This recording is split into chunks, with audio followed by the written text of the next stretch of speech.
মেয়েদের বলছি, বেশি কাজের হবেন না, বেশি পারফেক্ট হতে যাবেন না। পারফেক্ট হোম, পারফেক্ট রান্না, পারফেক্টভাবে বাচ্চা পালা, এগুলা করে নিজের শরীর মন ধ্বংস করে কী লাভ? কী পাবেন? দিন শেষে শুনতে হবে, এই বয়সে এত রোগ তোমার। দিন শেষে কিছু মানুষ দেখাই দিবে আপনার অবস্থান। যেসব বাচ্চারা একা একা বড় হয়, বুয়ার হাতে রান্না খেয়ে বড় হয়, কিন্তু ভালো থাকে, এত ভালো মা বউ হওয়া লাগবে না। খারাপ পুরুষদের কাছে আপনার ভ্যালু শূন্য। তারা নিজেদের সকল অপূর্ণতা জীবনসঙ্গীর ভেতর খুঁজে বেড়ায়।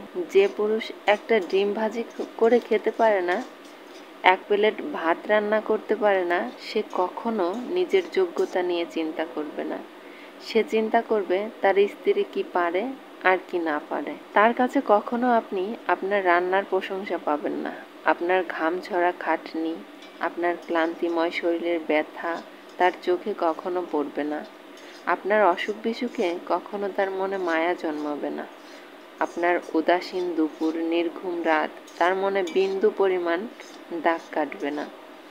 সংসারে আর যাই হোক, মায়া ছাড়া হয় না।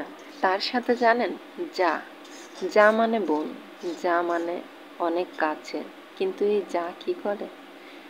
2 মিনিট মনের ভেতর এসে সব কথা নিয়ে সকলের কাছে বলে বেড়ায়, এরই নাম যা। সারাদিন যদি ঘরের কাজ বাইরের কাজ করে হাঁপিয়ে দিই, তবুও একটা লোক বলবে না কত কষ্ট হচ্ছে। কিন্তু বাড়ির ছেলে যদি বাড়ির কাজ একটু করে, তাহলেই সবার চোখে পড়ে কতটা কষ্ট করছে।